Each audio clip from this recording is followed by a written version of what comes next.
tal, mis estimados herejes? Bienvenidos a Herejes, el podcast, un espacio para conocer y discutir tópicos históricos, científicos, filosóficos, de actualidad y cultura popular desde el pensamiento crítico y la evidencia disponible, intentando siempre encontrar el humor y el punto medio.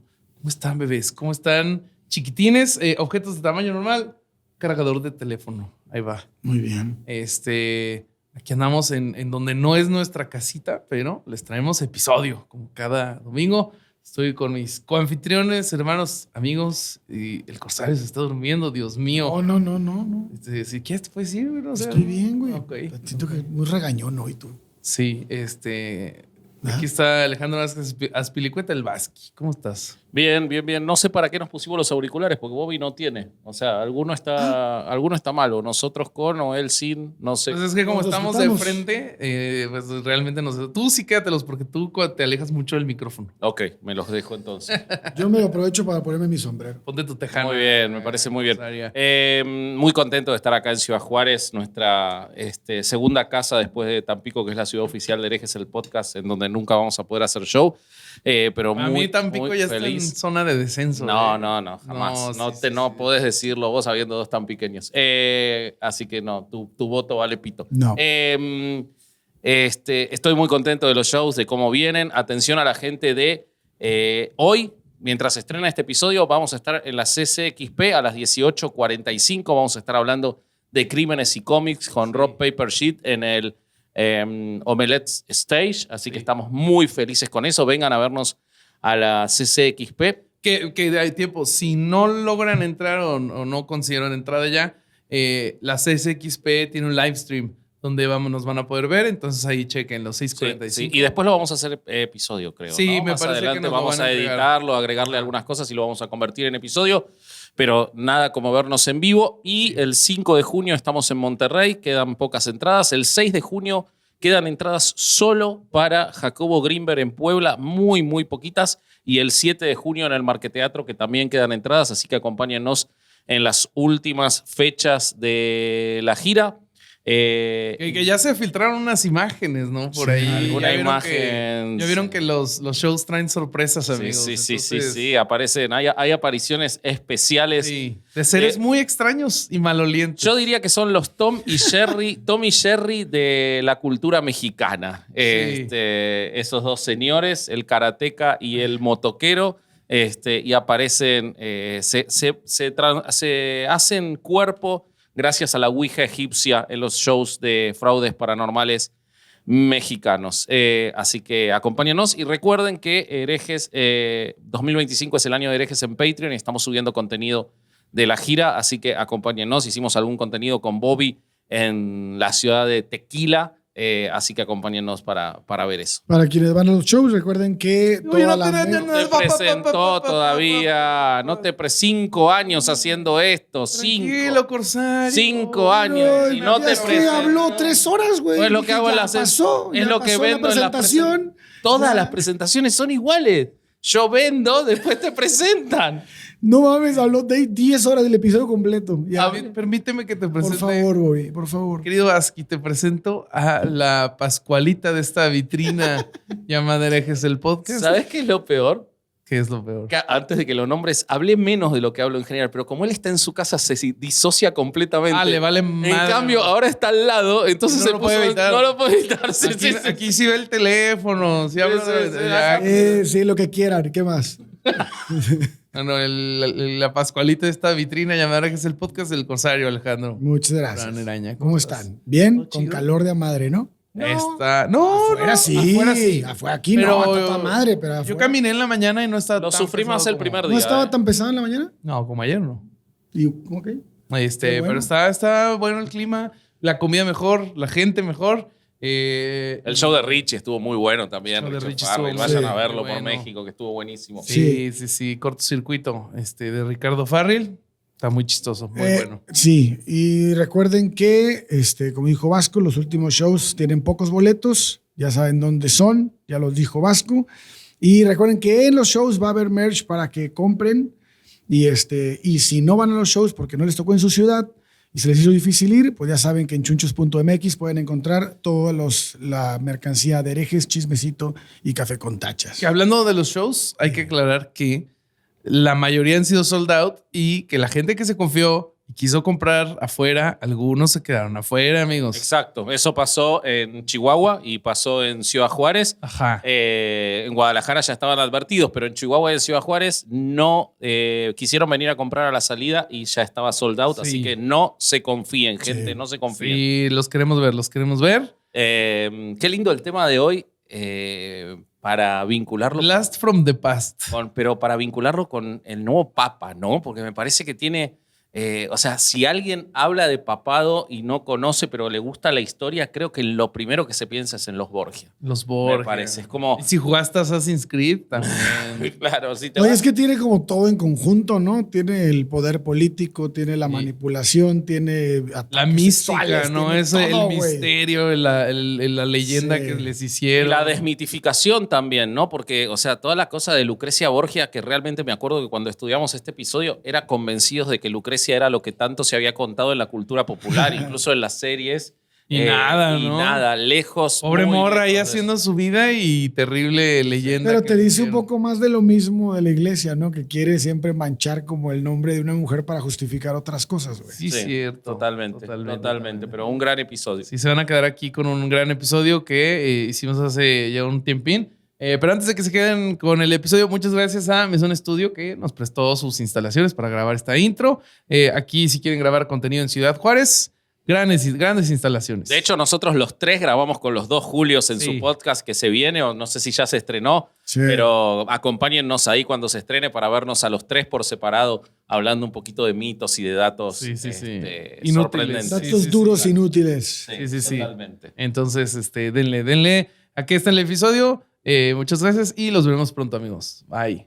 ¿Qué tal, mis estimados herejes? Bienvenidos a Herejes, el podcast, un espacio para conocer y discutir tópicos históricos, científicos, filosóficos, de actualidad y cultura popular desde el pensamiento crítico y la evidencia disponible, intentando siempre encontrar el humor y el punto medio. Lo prometido es deuda, amigos. Hay capítulo extra y este es el capítulo extra. Estamos bien contentos, los abogados del diablo y yo, que ahorita se los voy a presentar, empezando por Alejandro Vázquez Azpilicueta con su súper sensual escote. ¿Cómo estás? Tiene un Ahí tema con le que da no penita, le dio me penita. abrocho este botón a Bobby. Bobby tiene algo con que no tengo pelo, algo me le gusta, pasa. me gusta, güey. Eh, Es sensualón. Me parece bastante sensual. Vos sabés que estoy muy contento con el episodio de hoy. Sí. Cuando lo propuse, voy a confesar algo. Cuando yo propuse este tema, lo propuse por el morbo, porque dije, vamos a hablar de orgías, de envenenamientos. Y ahora estudiándolo me di cuenta de que es otro episodio de pensamiento crítico y de mostrar todas las falsedades de la historia.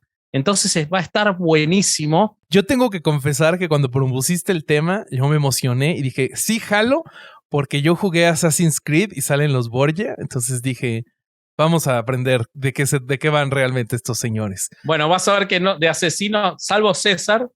César era terrible hijo de puta, eso te lo puedo confirmar. Sí. Pero pobre Lucrecia, no, bueno, pero ahora lo vamos a ver. Ya lo vamos a platicar. Para esto hay que presentar a nuestro querido Jack the Ripper de este East End London de 1888. ¡Wow! ¡Qué de nivel de detalle de la presentación! Fue casi un ¿Qué episodio pedo? esa presentación. Sí. ¿Cómo están? ¿Cómo Pinches estás, pedazos querido de Corsario? basura humana. Nada, Muy güey, bien, güey. hace tanto que no nos vemos, hace tanto que no grabamos. Ya sé. Sí, güey, 48 horas. tiene muy poquito. Es cierto, es cierto. Oigan, pinche tema, está bien chingón y yo me quedo con una idea que me gustaría dar como introducción. Ajá, Obviamente adelante. no vamos a esperar a que Los a que me toque el micrófonos turno, son tuyos, Corsario. pero Corre, Corsario. Y el Pero podcast es espérame, de él güy. también. está también. Pero bueno, ya vimos que es de Bobby. Pero Sí, soy la secretaria. sí. Ojalá que alguien El nos haga un punto- meme de la secretaria. Eso estaría bueno. Verga. Dale, el punto. El punto que quiero decir es que no me dejan este par de idiotas. Es que todos los papas han sido iguales, güey. Todos los papas. O sea, tenemos papas modernos que han sido prácticamente peor que este güey. del que Obvio. vamos a hablar. Pero hay una gran diferencia y la vamos a hablar y creo que les va a gustar mucho. Sí. ¿Vos sabés qué me llamó la atención, Ale y Dime. Bobby? En esta temporada exclusiva de Podimo hicimos un episodio sobre la leyenda negra.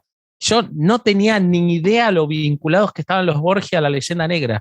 Y ahora, o sea, el episodio va a tener mucho que ver. Es como una especie de extensión de ese episodio y me encantó ese punto. Pero bueno, dale con todo. Venga. Vamos a darle, Corsario. ¿Tenías una introducción entonces? No, eso que dije era lo que quería introducir.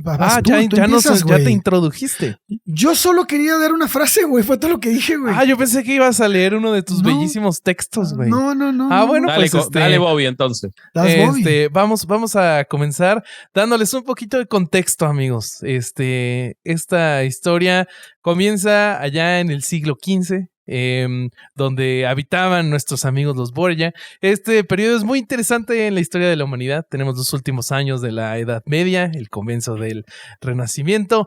Hay sucesos Me mata que les digas Borgia cuando yo son también te iba a decir los lo mismo. Borgia, porque eran los Borja españoles Sí, y eran españoles. italianizaron el apellido a Borgia. No lo hicieron es Borgia. anglosajón. No, deja de decirles Claro. Borgia, te pido por favor.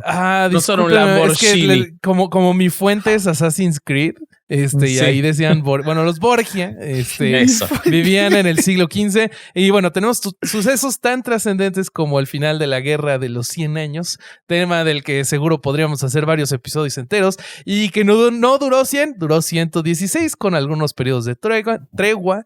En este conflicto, dos dinastías Los rivales. calculó Bobby los años. Dijo, 100. Ya está. 100. Pero señor, fueron 116, 100. No, 100. Pero, 100, ya está. pero me da mucha risa cómo ese fenómeno de ponerle un número de años a una guerra no es la única vez que ocurrió. Mira, no sabía. Sí, según yo hubo otra, pero no la recuerdo ahorita. Pero bueno, en este conflicto, dos dinastías rivales lucharon por los tronos de los reinos más importantes de Europa por aproximadamente 5 generaciones. Se calcula que en el conflicto murieron más de 3 millones de personas. Wow. Trajo grandes avances a la tecnología militar y que no disfrutaron 3 millones de personas. Sí. Chale. También durante este conflicto pudimos ver el auge y posteriormente el declive de la caballería medieval y el código caballeresco. Ya en años terminó la Edad Media en esa época, ¿no? Porque como que en esa época murió el que había conquistado Constantinopla, que es como el fin de la Edad Media. Sí, ya llegamos a eso, pero justo unos años antes, en el 1431, para que la gente se imagine o se sitúe más en esta época, también tuvimos el juicio de Juana de Arco, en el que termina ella siendo quemada por ser considerada hereje por ponerse... De lo que también hay que hacer un episodio alguna vez. Juana de Arco es una historia muy interesante. Y como dice mi querido Vasco, en 1453, después de un asedio de 53 días, Constantinopla cae ante el Imperio Otomano, marcando el final de la Edad Media. Se cree que la migración de los estudiosos bizantinos que vivían en Constantinopla es lo que contribuye al desarrollo del Renacimiento. ¡Wow! No sabía eso. Sí, a mí se me hizo muy, muy interesante. El 8 de enero de 1455, el Papa Nicolás V redacta una encíclica dirigida a Alfonso V de Portugal, en la que autoriza la conquista de tierras no cristianas, al igual que la esclavización de personas no cristianas. Y siento que eso va a ser importante un poquito más adelante. Sí. Igual, en 1440, nuestro amigo Johannes Gutenberg inventa la imprenta. Y con este nuevo invento se podían producir 3.660 páginas por día de trabajo en vez de las 40 que se lograban hacer a mano. Entonces, pues es la primera vez en la historia que se puede distribuir conocimiento a gran escala con esta rapidez. También ya centrándonos en Italia, que es uno de los escenarios donde hoy va a hoy va a estar la historia. Podemos ver que... Perdón, una aclaración importante antes de que sigas, porque dijiste algo que lo iba a decir más adelante en el episodio. Es la península itálica, porque técnicamente Italia no existía. Lo que hoy conocemos como Italia, es correcto. Sí. Eran un montón de algunos de principados, reinos. Ciudades, estados. Por ejemplo, uno de los lugares más importantes en la península era Florencia, que era una ciudad-estado. Y una república. Y las tierras vaticanas, ¿no? Por supuesto. Sí.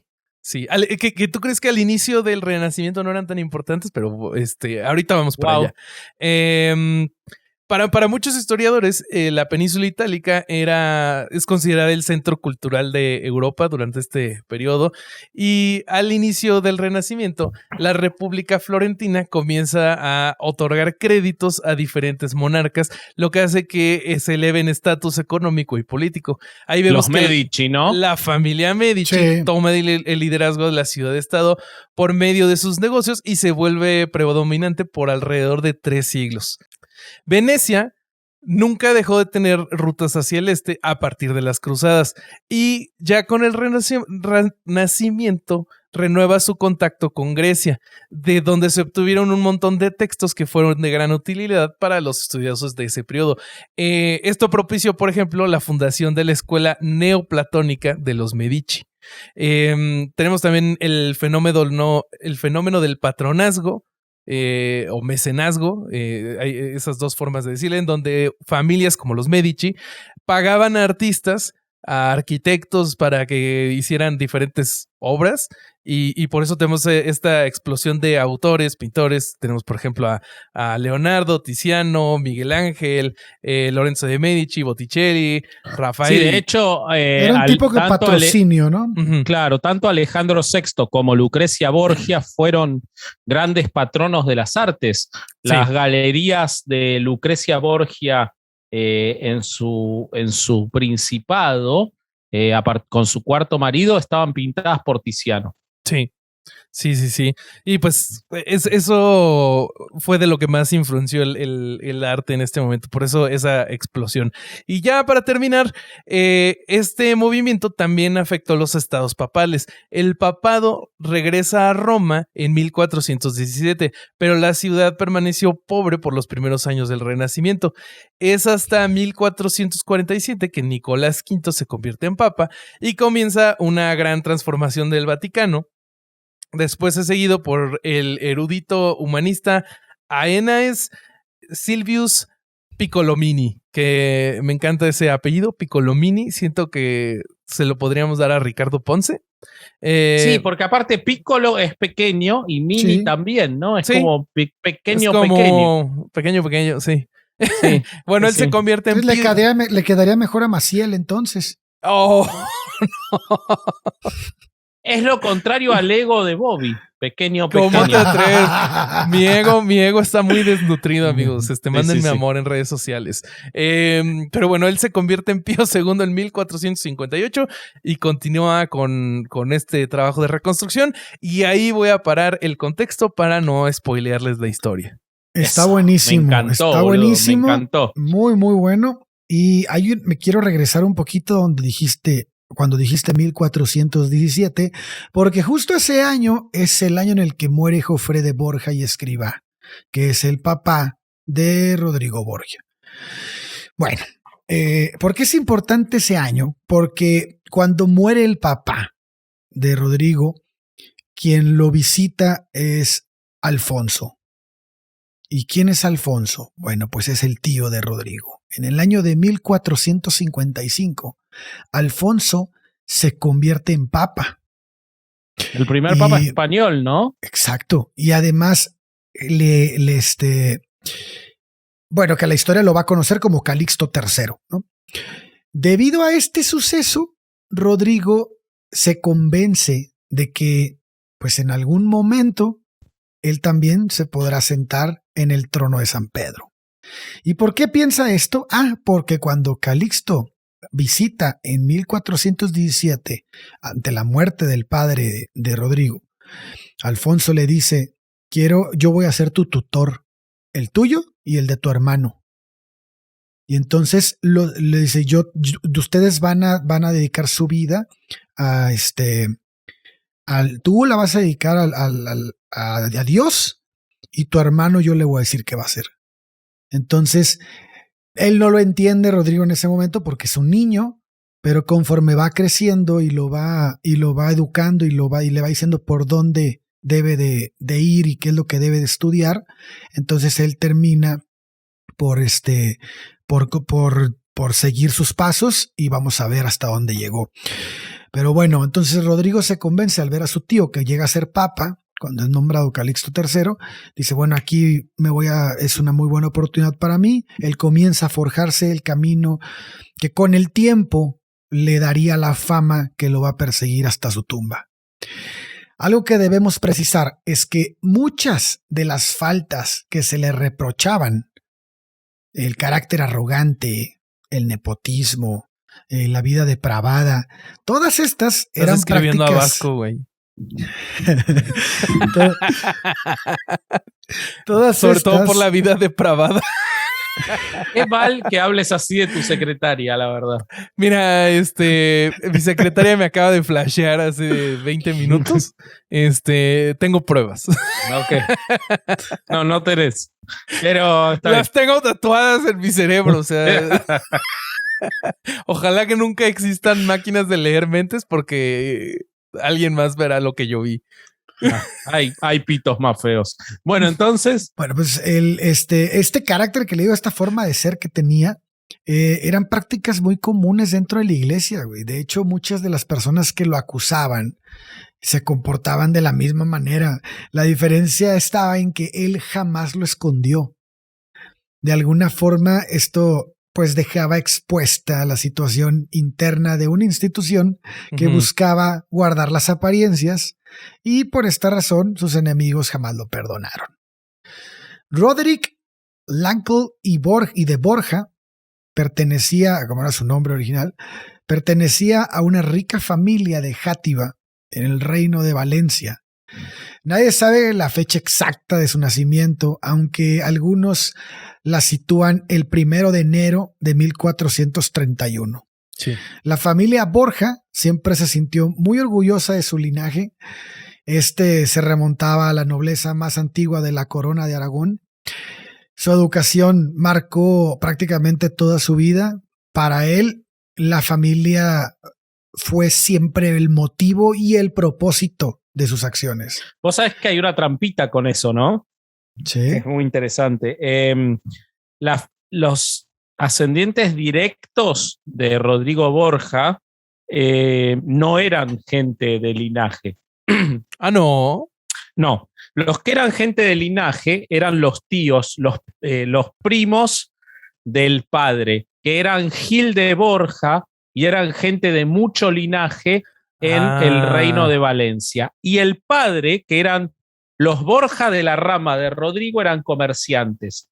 Pero el padre, que tenía muchas ambiciones, se separó de esa cadena de comerciantes y estudió Derecho y terminó siendo doctor en Derecho y se casó con su prima, que era Gil de Borja, que eran los Borja con abolengo, y los Gil de Borja se sacaron el Gilde y se dejaron el Borja solo. Entonces, medio que la ascendencia directa de Rodrigo compró el abolengo casándose con los primos ricos. Pues aplicó el Monterrey y le funcionó. Sí, exactamente. Sí. Muy bien. De hecho, también en Valencia había 4 familias fuertes, ¿no? Y las 4 familias eran las que se unían para tomar decisiones sobre todo lo que política y social en Valencia. Y una de ellas, pues, era los Borja, así como lo explica Vasco, que ya tenían como una unión de algo árabe, ¿no? De mi familia con la tuya. Exacto.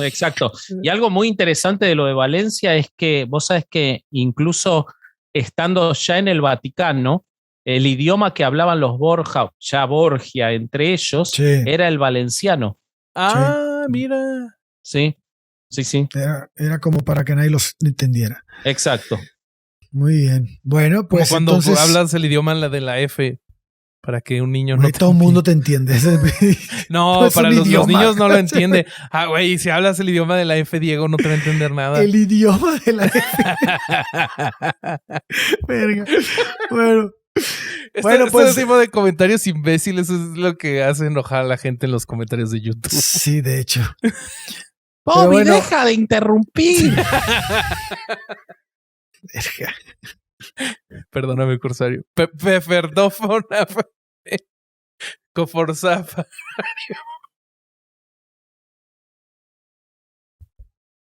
Yo digo que dejes de Por hacer el esto episodio. pagan, amigos. ¿Cómo ves, Vasco? No grabes más. No grabes Sí. más. Quédate en silencio el resto de la hora. Bueno, su educación marcó su vida. Para él, como les digo, la familia fue siempre el motivo y el propósito de sus acciones. Una vez que Alfonso de Borja fue elegido papa, él llama a su sobrino, a Italia, obviamente, para que termine sus estudios de Derecho Canónico en la Universidad de Bolonia. Fue allí donde, con el fin de ser mejor aceptado, italianizó su nombre como Rodrigo Borgia. Y esto debido a que la política expansionista de la corona de Aragón en las tierras itálicas, pues de alguna manera provocaba que los súbditos de esta corona no fueran muy bien recibidos. De hecho, el tío de Rodrigo es electo papa como solución a un compromiso entre las facciones enfrentadas en el colegio cardenalicio. O sea, no fue una elección así de, vamos a poner a este güey porque, sino que dijo, no, lo tenemos que poner por fines políticos, ¿no? Ok. De hecho, tan fue así que su papá duró muy poco, solamente ocupó el cargo durante 3 años. Sin embargo, este tiempo le bastó y le sobró a Rodrigo para tener una posición muy sólida dentro del Vaticano. Lo nombraron cardenal y vicecanciller y lo hizo muy bien, güey. O sea, no tuvo gran... La verdad es que tenía una muy buena educación. Y él era doctor en Derecho, sí, ¿no? Sí. Y además de las mejores universidades que había en el momento, la de Bolonia. Y él tenía una posición muy sólida en el Vaticano. Conforme los papas pasaron, llegó Pío II, Paulo II, Sixto IV, Inocencio VIII. Todos ellos lo mantuvieron en el puesto y finalmente lo ascendieron. O sea, algo que era muy sobresaliente porque, pues de entrada era un cardenal no italiano. Sí. O sea, eso no era tan fácil de sostener. Entonces, tenía que tener algunas capacidades, nos queda clarísimo. Si bien siempre mantuvo ese carácter arrogante, también fue un muy buen administrador. Llevó el orden en la conflictuada Roma gracias a su habilidad diplomática. En aquellos días, para los que no sepan, los enfrentamientos entre la nobleza y la curia eran constantes y pues duraron casi toda la Edad Media. Y eran una tormenta que Rodrigo supo calmar. Entonces, como que eso le daba muchas pautas. Justo de la investigación me topé, güey, que a principios del siglo XV hubieron otros papas que como que empezaron a interactuar positivamente con la política italiana, que se metían, pero para resolver conflictos. Sí, los papas siempre estuvieron metidos en la polaca, en la iglesia y la política era prácticamente lo mismo. Sí. Los hábitos y costumbres de Rodrigo ya eran visibles para todos y esto no va a cambiar en todo el tiempo que duró su estadía en el Vaticano y tanto en el trono de San Pedro como antes de. Siempre tuvo ese gusto especial por la compañía del sexo femenino. Hay que decir también que el celibato no era obligatorio para un cardenal, pero este güey lo aprovechó muy bien porque tuvo al menos 7 hijos conocidos con más de una mujer. Y aunque bueno, sí hay que pensar que tuvo una preferencia, ¿no? Siempre Vanosa Catanei fue su que era una dama lombarda, fue su preferida, ¿no? La madre de Lucrecia y de César. La madre de Lucrecia, exactamente. Y de Juan y de Jofré, de los 4 de sus 7 hijos. Vos sabés que la hizo casar 4 veces para disimular el vínculo que tenían. ¿A Vanosa? Exacto. ¡Wow! Sí. No sabía eso. Sí, la hizo. Pues repitió la historia con Lucrecia, güey. También. Bueno, pero es que con con Lucrecia no tuvo, o sea, no hay ninguna evidencia, ya lo vamos a ver ahora, de que haya tenido una relación con Lucrecia. Eso es parte de la leyenda pero sí, negra. pero sí la casó con varios, ¿no? Ah, bueno, sí, A eso me refiero. Buscando, sí, la usaba de embajada. Ajá, Lucrecia, exactamente, pobre. sí. Sí. Bueno, sí, con Vanosa tuvo 4 hijos, como precisa Vasco, y estos, bueno, tuvo más, pero los únicos reconocidos por los Borgia, como herederos, fueron Juan, César, Lucrecia y Jofré. A todos ellos los favoreció con honores, títulos y tierras, hasta el punto de falsificar una bula papal para permitir la boda de Isabel de Castilla con Fernando de Aragón. No, y a cambio, él recibió el título de duque de Gandía para uno de sus hijos. Para el mayor. Pero tiempo, eso hay algo importante, güey. La boda de Isabel y de Fernando, pues es lo que une toda España, ¿no? Ahorita vamos a llegar ahí. Es lo que crea España. Pues está muy cabrón eso, güey. Y todo es por una bula falsificada. No seas cabrón, güey. No, por medio de una bula falsificada, pero los intereses eran otros. Sí, no, sí, pero se me hace interesante que haya ahí una bula falsificada en ese proceso. Sí. Bueno, César siempre fue el preferido y el que cosechó más fortuna también, especialmente cuando Rodrigo fue elegido papa. En cambio, Lucrecia fue la que salió peor parada, ya que las ambiciones políticas de su padre la forzaron a casarse 3 veces y se llevó a la tumba una leyenda negra que incluía acusaciones de asesinato e incesto. Tío Vasqui nos platicará sobre estas 2 figuras, que en el caso de César, pues es una guía de cómo ser el más grande hijo de la chingada y vivir para contarlo. Así que échanos, Vasqui. Bueno, voy a empezar por Lucrecia. Lucrecia fue una víctima, realmente. Una víctima y también una persona que tuvo beneficios que mucha gente no tenía en esa época, también hay que decirlo. A ver, Alejandro VI, Rodrigo Borgia, era un tipo muy ambicioso, muy inmoral o muy amoral, pero también era un padre muy amoroso. Él quiso mucho a sus 4 hijos. De los 7, en realidad fue muy amoroso con todos, pero con los 4 principales, digamos, fue un padre muy cercano y muy amoroso. Por eso los tenía en Roma con él y siempre procuró tenerlos cerca. Y a Lucrecia le dio algo que fue una ventaja y también una condena, que es que Alejandro VI, Rodrigo Borgia, se aseguró de que Lucrecia tuviera exactamente la misma educación que sus 3 hermanos varones, algo que era muy extraño para la época. Entonces Lucrecia era desde muy jovencita una persona muy interesada en la historia, en las artes, hablaba 5 idiomas, era muy culta y muy preparada. Esto no impidió, de hecho, favoreció que el padre y el hermano la utilizaran, ahora vamos a hablar de César, pero que la utilizaran como un elemento de cambio permanente para el crecimiento del poder de la familia Borgia. Estamos hablando, como decía Alejandro, que Rodrigo, para el momento del nacimiento de Lucrecia, era el número 2 del Vaticano. Entonces, como número 2 del Vaticano, él empieza a procurar lugares para sus hijos. A su hijo más grande le otorga o le consigue un ducado. A su hijo segundo, que era César, a los 13 años lo designa obispo de Barcelona, a los 13 años. Wow. Era muy común, no hay que olvidar que era muy común que los obispos vivieran todos en Roma.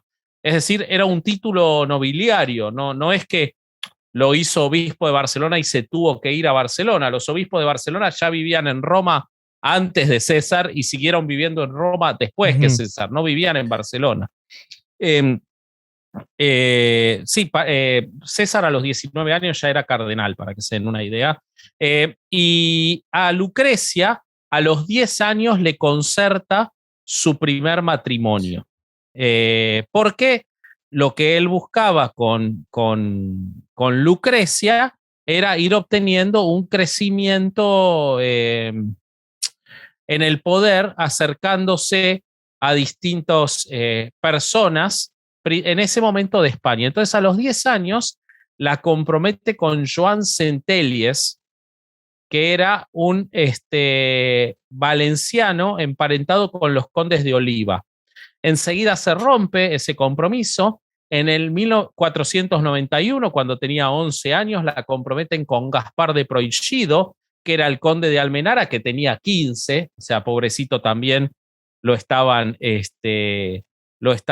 mandando al muere, pero lo que ocurre es que en 1492 Rodrigo Borgia es nombrado papa, y entonces ya no le alcanzaba con un conde valenciano. Entonces rompen también ese compromiso y elige comprometerla con la que era la familia más poderosa en ese momento de la península itálica, que eran los Sforza, que eran quienes controlaban Milán. Okay. Y Milán era muy importante principalmente porque tenía ejército, tenía un ejército muy fuerte. ¿Okay? Entonces, cuando organizan el casamiento y la casan con Giovanni Sforza, tienen un matrimonio que dura 4 años. En ese matrimonio de 4 años no tienen hijos, se casan cuando ella tenía 13, en 1493, pero lo que ocurre es que en el medio de los conflictos, que seguramente Ale nos va a contar, que se fueron desarrollando de los territorios papales, el Vaticano rompe lanzas contra Francia y Milán era muy aliado de Francia. Pero ¿qué pasaba? El Vaticano era aliado de los reyes de Nápoles. Los reyes de Aragón conquistan Nápoles y Alfonso se hace rey de Nápoles. Y los franceses querían Nápoles. Entonces, en esa batalla, el papado toma alianza con Nápoles y los milaneses toman la alianza con Francia. Entonces, él empieza a considerar que su yerno era un espía de los milaneses. Y entonces pide, bueno, César, que era el jefe militar de su padre, a pesar de que era cardenal, dice, bueno, resolvámoslo a lo Borgia, matémoslo. Pero Lucrecia, que siempre había sido una persona muy honorable, muy digna, y lo fue hasta el último día de su muerte, pese a la leyenda negra, de la cual no hay ninguna evidencia, le avisó al marido, pese a que no tenían una buena relación. Y él logró escapar, entonces César no pudo matarlo. Entonces, ante la insistencia del divorcio, Giovanni Sforza no quería divorciarse, pero le insisten y entonces lo llevan a un lugar en que terminan forzándolo al divorcio, y la única forma de divorciarse era que él dijera que era impotente. En estos 4 años hay que llamar la atención que Lucrecia no había tenido hijos de Giovanni Sforza. Entonces, el Vaticano empieza a correr el rumor de que nunca se había concretado el matrimonio, que no se había perfeccionado. Entonces, empiezan a correr el rumor de que Giovanni era homosexual. Y esto era, imagínense, terrible, tan terrible que él prefiere declarar que era impotente para que se haga el divorcio a que era homosexual. Pero a cambio, él es el que hace nacer la leyenda negra y es el primero que dice que el padre la está haciendo divorciar a Lucrecia porque en realidad tenían una relación entre ellos y también con César. Ahí nace la leyenda negra de Lucrecia Borgia, a partir de su primer divorcio. Bueno, estos mitos que hace correr el impotente, no impotente Giovanni Sforza son tan fuertes, sí, son tan fuertes que Lucrecia tiene que recluirse en un convento para esconderse de todos estos acusaciones. Bueno, esta separación, digamos, de la vida pública no dura mucho tiempo, ya que cuando tenía 17 años le encuentran un nuevo marido. En el camino,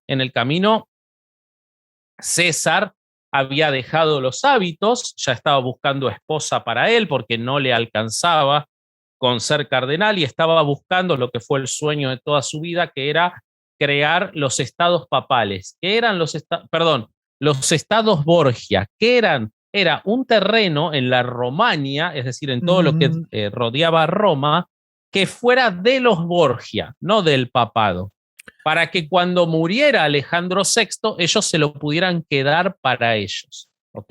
En esta batalla se da una situación muy confusa y que va a marcar también la vida de Lucrecia, que es que aparece un niño, aparece un bebé, Giovanni Borgia, que a partir de una bula papal se determina que era hijo de César, pero que todos los rumores indicaban que era un hijo de Lucrecia.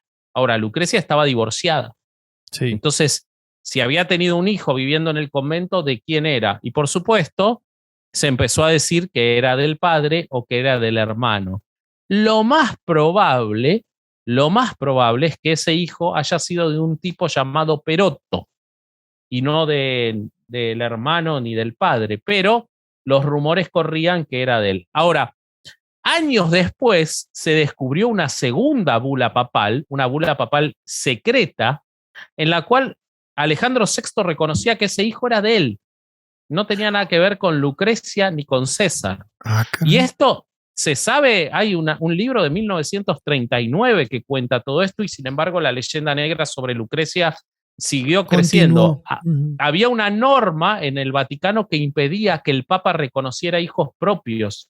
Entonces es muy probable que Alejandro VI haya sido efectivamente el padre de ese chico, pero no lo haya podido reconocer, se lo atribuyó al hijo, que no era papa, y la leyenda negra que ya empezaba a correr de Lucrecia hizo que se creyera que era de ella. Ella se hizo una prueba de virginidad, lo cual solo incrementó el escándalo porque se sabía que ella no era virgen y que había consumado su matrimonio con Sforza. Entonces, bueno, todo esto fue bastante escandaloso, pero no tan escandaloso como para que no lograran casarla de nuevo, y la casan con Alfonso de Aragón, duque de Bisceglie, que era el hijo bastardo del rey de Nápoles, y la casan con él para fortalecer el vínculo entre el Vaticano y el reino de Nápoles. Ahora, Lucrecia, que contra todos los mitos, era una mujer bastante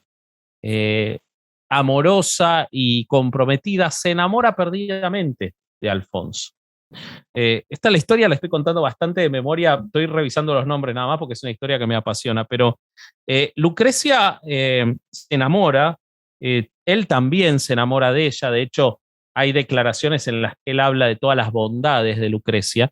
Intentan tener hijos, pierden un primer hijo y logran tener un hijo luego de varios abortos, un hijo al que quieren mucho. Sin embargo, ocurre una catástrofe que es que Alfonso II, el rey de Nápoles, es expulsado de su reino. Entonces, al Vaticano y a los Borgia ya no les servía más el vínculo con el reino de Nápoles y empiezan a considerar que tenían un enemigo adentro. ¿Otra vez? Puta madre. César empieza a instar con el homicidio de su ¿Otra vez? cuñado. Puta madre. Es que por eso siempre está el rumor de que César estaba enamorado de la hermana. En realidad César estaba enamorado del poder, pero siempre se atribuía a que él estaba enamorado de la hermana y por eso le mataba a los maridos. Alejandro VI, preocupado por esto, porque le parecía, lo quería al yerno, los envía a un principado a encargarse de la administración y Lucrecia realmente es la que se encarga y hace un muy buen trabajo. Sin embargo, Alejandro se enferma y entonces Lucrecia tiene que volver a cuidar al padre y vuelven los dos. Y Lucrecia se quedaba en el Vaticano con el padre y en una de esas visitas en las que Alfonso va a cenar con ellos, Alfonso está saliendo por la noche caminando del Vaticano y en la Plaza de San Pedro es atacado por 4 personas que lo hieren de mucha gravedad.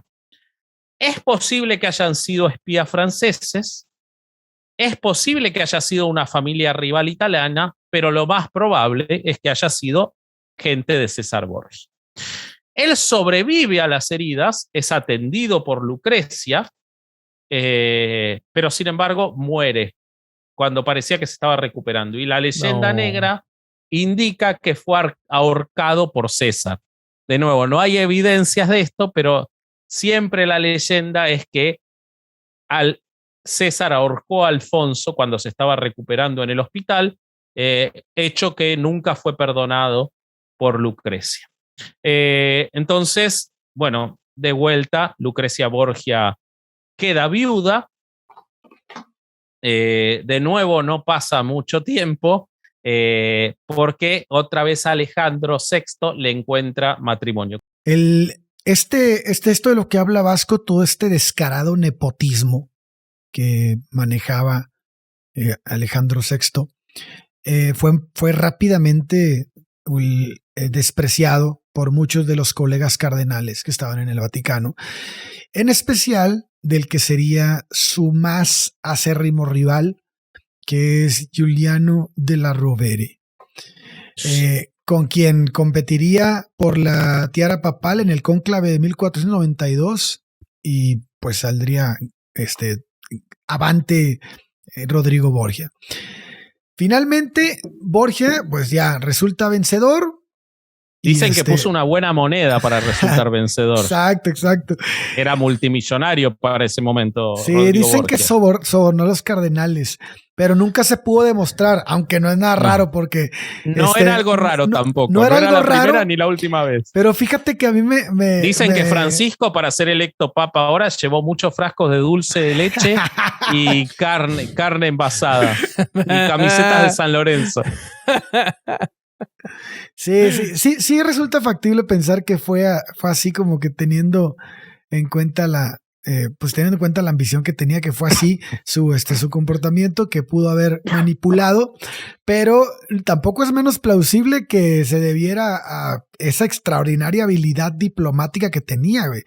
Porque seguro no, él ya sabía, seguro sí le sirvió. Pero es que fíjate, él ya sabía para este momento que las promesas podían ser igual de persuasivas y mucho más discretas que la lana, güey. Entonces, a pesar de que mucha gente lo odiaba en ese momento, igual tenía muchas personas que lo respetaban por todo su trabajo. Claro. Entonces, bueno, vos sabés que él saneó las cuentas del Vaticano, ¿no?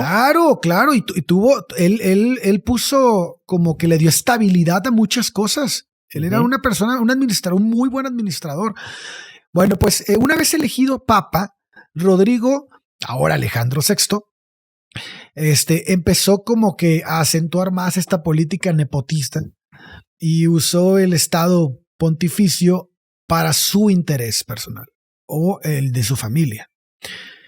Pues esto pues calentó a muchos cardenales, ¿no? La raza la raza siempre buscaba ver por el negocio, porque finalmente ellos se quedaban. ¿Cómo se atreve a hacer lo que yo quería hacer?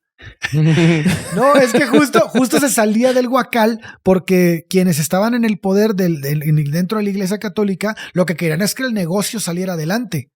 Claro. Lo que querían era dejar para que el que viniera y para ellos mismos alcanzara que todo su vejez o lo que les quedara de vida pudieran tener una economía estable y donde algo que el mismo prestigio, pues Rodrigo le valía madre, güey. A Rodrigo no le importaba la iglesia, le importaba su familia y se chingó.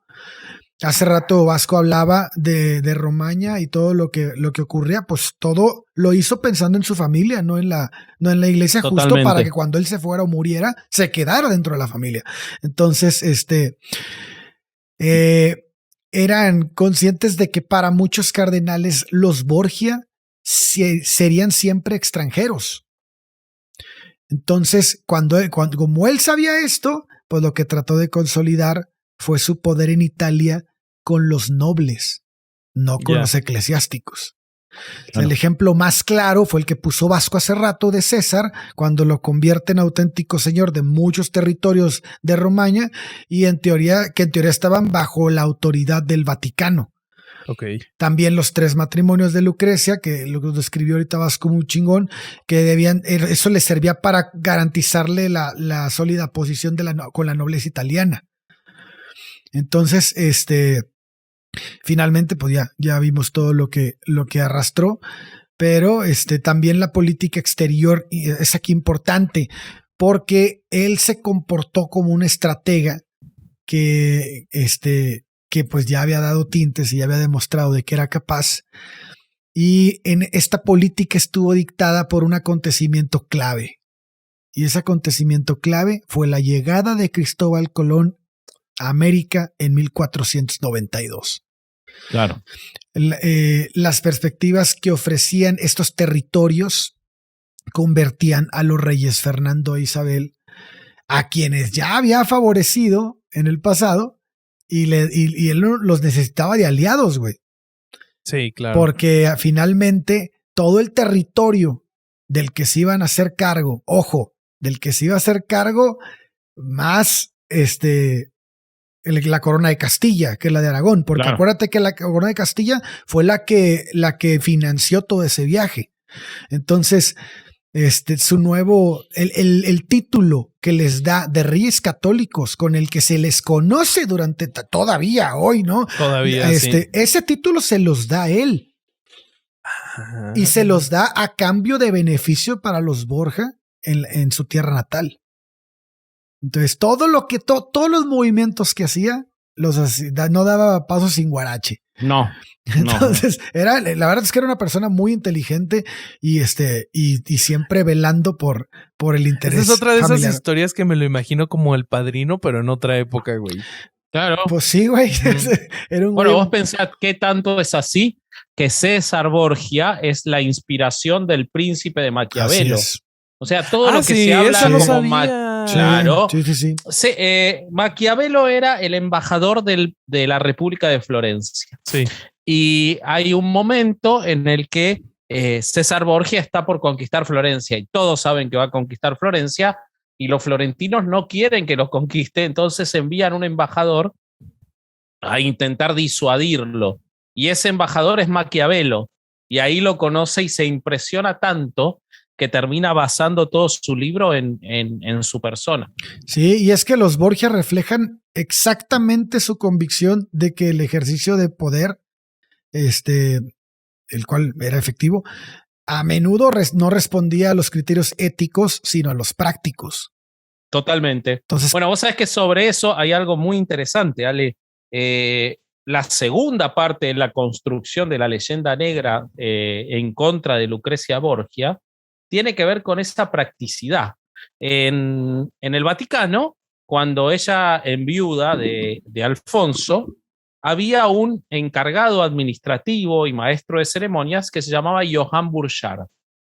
Pero Johann Burchard era un inútil que había pasado muchos años en el Vaticano, en el cual Rodrigo Borgia, Alejandro VI, no confiaba. Entonces, ¿a quién designa como administrador del Vaticano y de la Iglesia Católica Alejandro VI? A Lucrecia, a una mujer. Y parece que Lucrecia hacía un muy buen trabajo. Incluso era la encargada de llamar a los cardenales para las reuniones.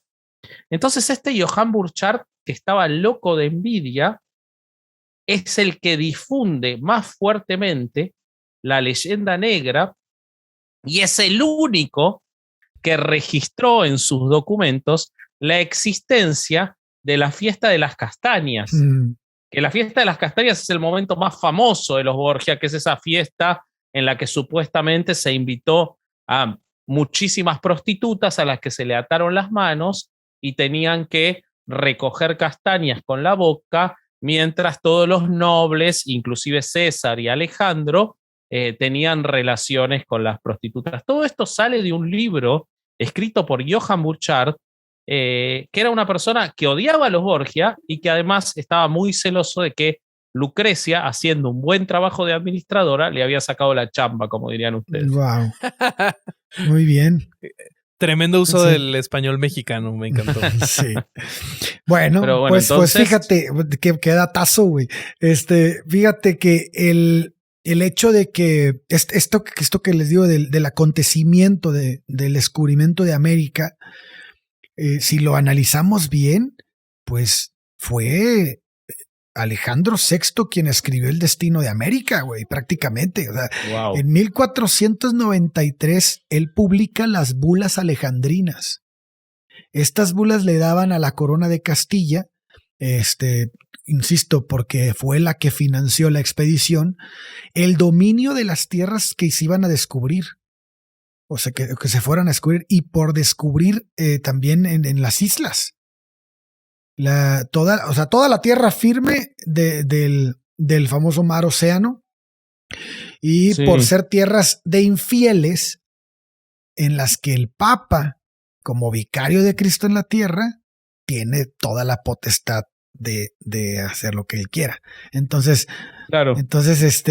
Alejandro VI delegaba esta potestad en los reyes de Castilla, lo que en la práctica aprobaba la conquista de América con la condición de evangelizarla. Ok. Además de esto, algo que es bien interesante, y aquí es donde dices, güey, este cabrón era un pinche visionario, era que como establecía la ruta occidental a las Indias, y esta estaba bajo jurisdicción de Castilla, nadie podía embarcarse hacia América sin autorización de la corona. Claro. So pena de excomunión, güey. O sea, ya apenas religiosas que te... O sea, porque eran dueños de las vías de comunicación. Sí, es decir, claro. daba a Castilla no solo el derecho de la conquista del Nuevo Mundo, sino también el monopolio de rutas comerciales atlánticas. Sí. O sea, es el güey, te digo que... Bueno, Alejandro VI fue muy criticado en vida, que como Vasco lo precisó, al grado de que Maquiavelo escribió, en una ocasión escribió de él que no hizo nunca otra cosa que engañar al prójimo. Y lo que a menudo le salió bastante bien. Entonces, ya se da todo lo que contó Vasco de que se inspira en el hijo para escribir El Príncipe. Y bueno, pues no fue ni mucho menos el único papa en emplear métodos, pues como le llamamos, poco éticos para lograr sus objetivos. Morales. Sí. Pero sí uno de los que lo hizo con menos pudor. Y sobre todo en contra de los propios intereses, como les dije hace rato, del Estado Pontificio. La conquista del poder solo en favor de su familia va a terminar siendo, pues, el final y su ruina. Rodrigo Borgia murió en agosto de 1503 tras un banquete en el que todos los invitados cayeron enfermos. Y aquí hay otra leyenda negra, porque algunas personas que escriben sobre él dicen que él fue el que intentó matar a todos los invitados porque estaban sus enemigos dentro de los invitados. Y finalmente, según la leyenda negra le salió mal. Y finalmente él se envenena por error. Qué puñetas, sí, la verdad. La neta, yo no creo, güey. Yo tampoco creo, pero sí, qué puñeta. Sí, eso dicen algunos, pero generalmente lo dicen las personas que están en contra de él. Sí. O sea, yo creo que más bien a este güey lo mataron. O sea, como que el Vaticano dijo, este güey se está llevando un chingo de tajadas para otro lado y está sacando, y finalmente los Es que, güey, igual tenía los 73 años, que para ya era grande. esa época era un montón. Ya era grande. Pero, güey, o sea, ¿qué es más probable? ¿Que envenenaran a toda la comida o que él quiso envenenar a todos y de casualidad él se envenenó? O sea, no sé, no me cuadra. Sí, no, probablemente lo envenenaron, aunque con la vida licenciosa que llevaba, era un tipo obeso, Qué bonitos era grande. Eufemismos. Era grande, o sea, tranquilamente se puede haber muerto solo también. De hecho, muchos papas duraban menos que él. Sí. O sea, no puede haber sido, probablemente fue asesinado, pero podría ser que no. Sí. O sea, es que para esa época, un año antes de morir, perfecciona, digamos, de cierta forma, el último matrimonio de Lucrecia, en este caso con Alfonso d'Este, que era el hijo mayor de Hércules d'Este, que era el duque de Ferrara. Ella tenía 19 años y Alfonso tenía 24. Lucrecia tenía 22 años. Ahí tenía un hijo a quien no se lleva, lo deja en el Vaticano. Qué mal pedo. Y se va a Ferrara, y en Ferrara ella, o sea, nunca más ve al padre ni al hermano porque los dos mueren muy poco tiempo después, pero ella en Ferrara hace tan buena administración de la ciudad, porque en esa época el hombre se dedicaba a la guerra, como se ve mucho en Game of Thrones, Sí. y la mujer se dedicaba a la ciudad, a administrar la cosa más del día a día. Sí. Y fue tan buena su administración, tuvieron 8 hijos, de hecho ella muere a los 39 años, es decir, 17 años después, en un parto, pero en esos 17 años fue tan buena su administración que se la terminó llamando la madre de Ferrara a ella, y la quería mucho, cosas que muestran cómo la leyenda negra es toda posterior y realmente no tiene mucho fundamento.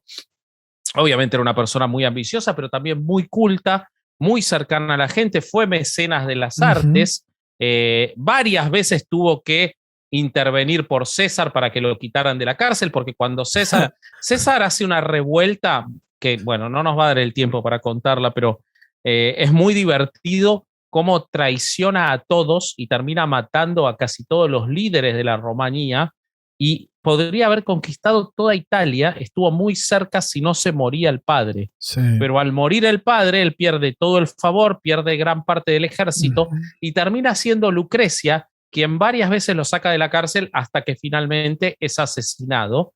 Y ella terminó llevando su vida en Ferrara, una vida pacífica y muy, muy, muy querida por su gobierno. Y es muy interesante, les cuento esto como antes de que cierre Ale, cuando las van a casar con los del Este, el suegro no quería saber nada con Lucrecia Borgia, porque todas las leyendas y todos los mitos que corrían eran espantosos, y el que se iba a casar con ella tampoco quería saber nada.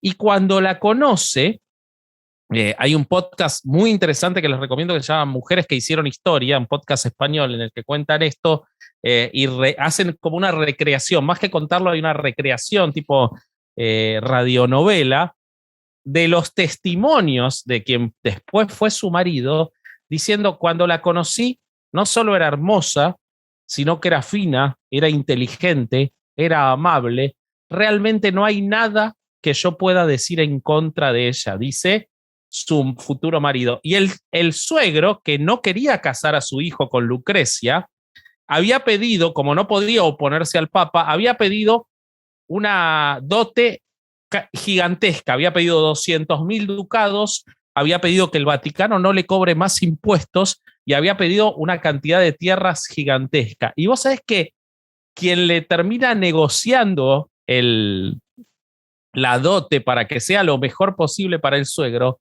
es la propia Lucrecia. Y Lucrecia le mandaba cartas a su futuro suegro de los avances de las negociaciones, que al final terminó quedándose con la mitad, digamos, de lo que pedía. Entonces el suegro la terminó amando, porque era súper leal a su nueva familia. Como, sí, exactamente. Suena como una persona muy Pero agradable. es que también era súper diplomática como su papá, güey.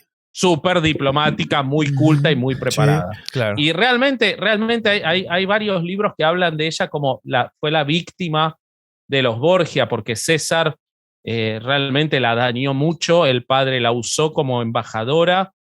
Y algo llamativo es que cuando muere Alejandro VI y cuando muere César, ella se lleva a vivir a este Giovanni Borgia, este hijo que no se sabe de quién es, y lo termina criando ella, lo cual terminó incrementando la idea de que probablemente ella era la madre, pero bueno, nunca se supo.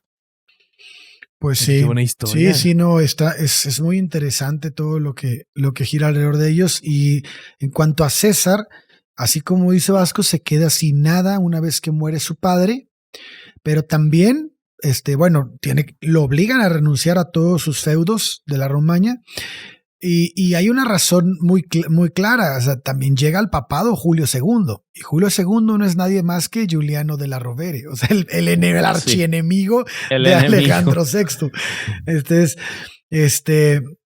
Sin embargo, a pesar de la percepción que la mayoría tiene, esta percepción negativa por parte de los historiadores de su tiempo, lo cierto es que gozó Alejandro VI de una cierta popularidad entre el pueblo de Roma.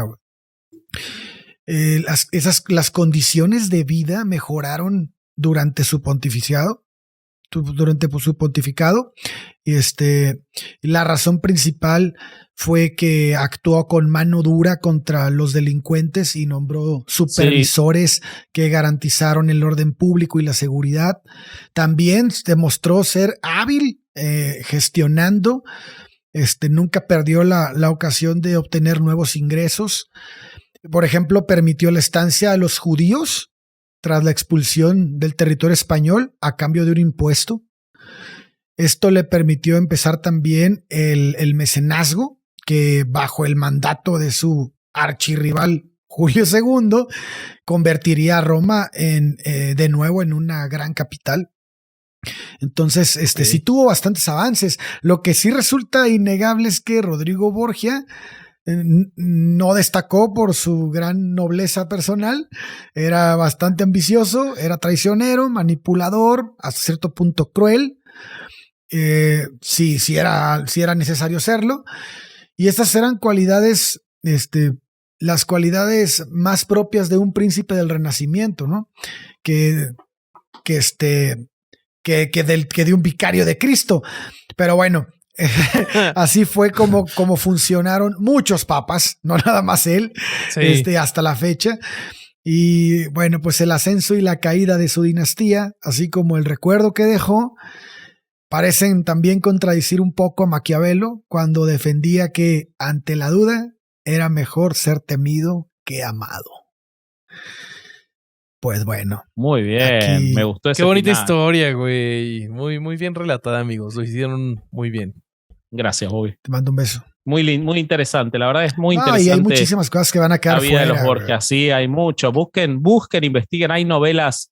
Hay un premio Nobel italiano, ¿cómo se llama?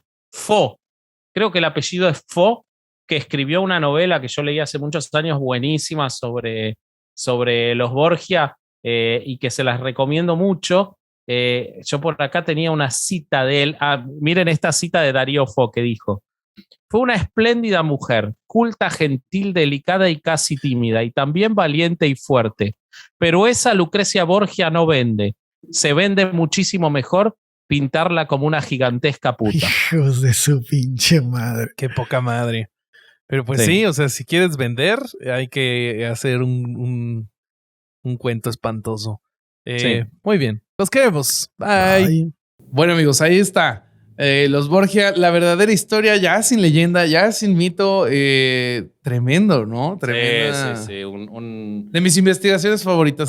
Mías también. Me gustó un montón porque me sorprendió mucho. Esperaba que fuera para un lado y fue totalmente para el otro, y terminó siendo un episodio de los que grabamos en ese momento para esas temporadas que no salieron, de los que recuerdo con más cariño, la verdad. A mí me pasó que llegas a este tipo de temas pensando que conoces el tema y dices, no mames, no sabía nada, güey. Totalmente. Era una historia completamente diferente y está muy, muy cabrón que se aterrice así, que se sepa qué pedo, qué pasa en realidad. Y te acuerdas de lo que han contado en la cultura popular y dices, esos bastardos me mintieron. Sí. Totalmente. Sí. Así es, tal cual. Pero Bueno, pues hay que alistarnos porque hay que ir a las SXP, que es 6:45. Allá los veremos. Ya saben que si no... podríamos grabar alguna cosita para Patreon, ¿no? Así después se lo subimos de la Sí, CCXP, capaz recorriendo los lugares que nos gustan o algo de las firmas que hagamos con la gente, así le subimos contenido al Patreon. Y también recuerden a las suscripciones premium de YouTube. Si prefieren eso, también se sube el contenido ahí. Sí. Buenísimo. Compren merch. Ya saben. Síganos en redes sociales, @herejes_el podcast. Corsario.org, Vasco.org, Bobby.org. Sigan a Mesón Estudio y ya, ¿no? Vámonos porque este fue otro amigo de No ir a misa y escuchar Herejes, el podcast. Adiós. No, pues.